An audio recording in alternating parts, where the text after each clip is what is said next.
बिहार विधानसभा चुनाव से पहले बिहार में जिस सीट की सबसे ज्यादा चर्चा है वो है मांझी विधानसभा, क्योंकि ये काफी हॉट सीट अभी बन चुका है। यहां के उम्मीदवार और यहां की दावेदारी देख के पूरे बिहार में इसकी चर्चा हो रही है। सभी पार्टियां यहां से चुनाव लड़ना चाहती हैं, चाहे वो भाजपा हो, जेडीयू हो, चिराग पासवान की पार्टी हो। तो उधर सीपीआई एमएल का कहना है कि भाई इस सीट को छोड़ के कोई और सीट इसके बदले हमें चाहिए ही नहीं। अब पूरी कहानी क्या है सब कुछ आपको बताऊंगा। आखिरकार मांझी विधानसभा इतना हॉट कैसे हो गया इसके बारे में भी आपको जानकारी दूंगा, और किस तरीके से राणा प्रताप सिंह वर्सेस रणधीर सिंह का मामला वहां पे देखा जा रहा है इसके बारे में भी आपको समझाऊंगा। लेकिन उससे पहले मेरा परिचय जान लीजिए। मेरा नाम है रजत और आप जनता जंक्शन देख रहे हैं। मांझी विधानसभा अभी सबसे ज्यादा चुनावी माहौल कहीं गरमाया हुआ है पूरे बिहार में, तो उस क्षेत्र का नाम है मांझी विधानसभा का क्षेत्र। ये क्षेत्र जो है वो सारण जिले यानी छपरा में आता है,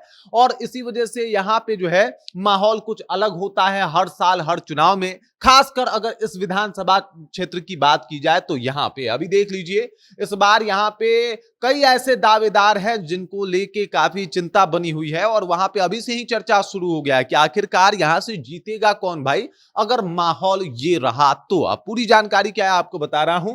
मांझी विधानसभा 2025 का चुनाव कैसा होगा इसको जानने के लिए आपको 2020 समझना पड़ेगा। 2020 में आपको बता दूं कि वहां पे जो है वो जेडीयू का वो सीट था। 2020 में वहां से माधवी सिंह जो है वो चुनाव लड़ी थी जेडीयू के तरफ से, और वहीं अगर बात किया जाए तो महागठबंधन की तरफ से जो है वो सत्येंद्र यादव ने वहां से चुनाव लड़ा था और जीता भी था। इसके पीछे का कारण और इसके पीछे का फैक्ट समझिएगा तो आपको बता दूं कि जेडीयू ने वहां से माधवी सिंह को टिकट तो दे दिया था, लेकिन वहां की जनता का कहना था कि माधवी सिंह पे हमको भरोसा नहीं है, लेकिन पार्टी के नाम पे उनको वोट मिलती है, और यहीं पे वोट इतना ज्यादा जो है वो डैमेज होता है कि पूछिए मत। उसके बाद राणा प्रताप सिंह जो लगातार वहां पे मेहनत कर रहे थे उनको जनता सर आंखों पे बिठाती है और उनको दूसरे नंबर पे पहुंचा देती है। मतलब जो सबसे ज्यादा जीते हुए कैंडिडेट होते हैं सत्येंद्र यादव, और उसके बाद निर्दलीय प्रत्याशी राणा प्रताप सिंह होते हैं। हालांकि अभी वो भाजपा में हैं और वो दावेदारी कर रहे हैं कि भाई साहब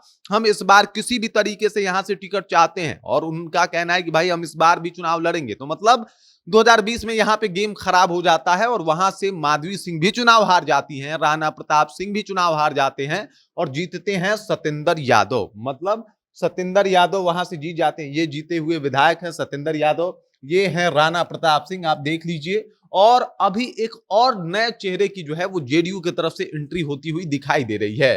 ये हैं प्रभुनाथ सिंह के बेटे, इनका नाम है रणधीर सिंह, और इनका जो है एक अपना दबदबा है। अब चूंकि प्रभुनाथ सिंह का नाम इनके साथ जुड़ा है तो ये नाम अपने आप में जो है वो काफी ज्यादा पावरफुल नाम है, और सियासत में इस नाम की बहुत ज्यादा कदर है। अगर खासकर आप छपरा की बात कर रहे हैं, सारण की बात कर रहे हैं, तो उस क्षेत्र में इनका दबदबा है। और ऐसे में रणधीर सिंह ने कह दिया कि भाई जेडीयू से टिकट तो हम भी चाहते हैं मांझी से। और जब से रणधीर सिंह का यह ऐलान हुआ है सबसे पहले तो एनडीए जो है वो बैकफुट पे जाती हुई दिखाई दे रही है, क्योंकि राणा प्रताप सिंह लगातार तैयारी में है। राणा प्रताप सिंह लगातार कोशिश में है कि भाई ये वहां से चुनाव लड़ेंगे। अब राजपूत जाति से राणा प्रताप सिंह भी आते हैं, राजपूत जाति से जो है वो आपको बता दूं कि जो रणधीर सिंह है वो भी आते हैं, और इन दोनों का यहाँ पे चुनाव लड़ना और दोनों का ये दम भरना कि हम चुनाव लड़ेंगे कहीं ना कहीं एनडीए की मुश्किलें बढ़ा रही है। हालांकि चिराग पासवान को भी ये सीट चाहिए, क्योंकि चिराग पासवान ने भी 2020 में यहां से अपना कैंडिडेट उतारा था,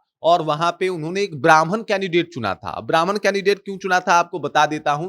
निर्णायक भूमिका में हमेशा से मांझी में ब्राह्मण वोटर रहे हैं, वहां पे यादव और राजपूत वोटरों का दबदबा रहा है, निर्णायक भूमिका में ब्राह्मण रहे हैं। और ऐसे में जिसको भी चुनाव जीतना है, मान लीजिए दो पार्टी हो गई, यादव सबको पता है कि भाई वो जाके आरजेडी को वोट देगा, और अगर वहीं पर मुसलमानों की बात की जाए तो लगभग ये माना जाता है कि वहां पे मुसलमान जो मांझी के मुसलमान हैं वो भी जाके आरजेडी को वोट करेंगे। लेकिन समस्या तब ज्यादा बढ़ जाती है कि यहाँ पे जो है राजपूत को माना जाता है भाजपा वोटर, लेकिन तब तक जब तक राजपूत का कोई बड़ा चेहरा वहां पे लीड करने के लिए ना आ जाए। और रणधीर सिंह वैसे में आप देख सकते हैं राणा प्रताप सिंह को खास करके राजपूतों ने सपोर्ट किया था, लेकिन उसके बाद भी राणा प्रताप सिंह वहां पे हार गए थे चुनाव और दूसरे नंबर पे रहे थे चूंकि वो निर्दलीय थे। लेकिन अब स्थितियां काफी बदल गई है। राणा प्रताप सिंह लगातार 5 साल तक मेहनत करके वापस आए हैं और कह रहे हैं कि भाई हमको टिकट चाहिए, हम तो डिजर्विंग हैं। और उधर जो रणधीर सिंह हैं वो इससे पहले जो है वो आपको बता दूं कि सारण से चुनाव, छपरा से चुनाव लड़ते थे, लेकिन उसके बाद वो कह रहे हैं कि छपरा से नहीं, इस बार हम मांझी से चुनाव लड़ेंगे। 2020 में ये छपरा विधानसभा से चुनाव लड़ते थे, 2025 में इनका दावा है कि हम मांझी से चुनाव लड़ेंगे। तो ऐसे में यहाँ पे स्थिति बहुत ही अलग होती हुई दिखाई दे रही है और ये इसी वजह से ये सीट जो है वो बिहार का भी नंबर 1 हॉट सीट माना जा रहा है। इस तरीके का यहाँ पे जो है वो मामला चल रहा है। अब देखिए 3-4 जात जो है वो काफी निर्णायक रहता है इस चुनाव में।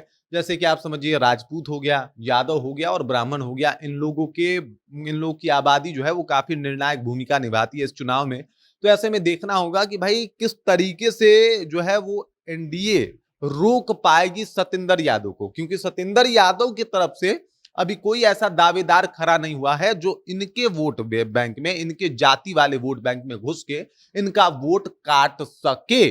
और ऐसे में सतेंद्र यादव का माहौल वहां पे ज्यादा बनता हुआ दिखाई दे रहा है। सतेंद्र यादव के विरोध में कोई खड़ा नहीं हुआ है वहां पे अभी तक। लेकिन अगर वहीं पे बात किया जाए, जैसे मैंने पहले ही बोला, राणा प्रताप सिंह राजपूत, यहाँ पे रणधीर सिंह राजपूत, वहां पे माहौल राजपूत और ब्राह्मणों का है, तो भाई सवर्ण तो अपने अपने लोगों को जो है वो कहेगा कि भाई बहुत कंफ्यूजिंग है। और वहां पे निर्दलीय उम्मीदवार भी काफी हो जाते हैं सवर्णों के, तो ऐसे में काफी वोट जो है वो कट जाते हैं। और जाति एक फैक्टर रहा है हमेशा के से बिहार के चुनाव में। तो इस बार मांझी के लिए ये बड़ा मुश्किल भरा सबब होता हुआ दिखाई दे रहा है। लेकिन अगर मेहनत के आकलन को देखा जाए तो राणा प्रताप ने बहुत मेहनत किया है वहां पे। वहां के स्थानीय लोगों से आप बातचीत कीजिएगा तो आपको पता चलेगा कि राणा प्रताप ने एकदम खून पसीना एक कर दिया है उस जगह के लिए, मांझी के लिए, और बहुत मेहनत किया है, शुरू से ही मेहनत किया है लगातार। वो मतलब 2015 में चुनाव लड़े, 2020 में लड़े निर्दलीय, उसके बाद 2025 में भी चुनाव लड़ने की तैयारी है। और 2015 से लेकर 2025 तक वो मांझी छोड़ के कहीं गए ही नहीं, मांझी में लगातार अपना खून पसीना बहाया।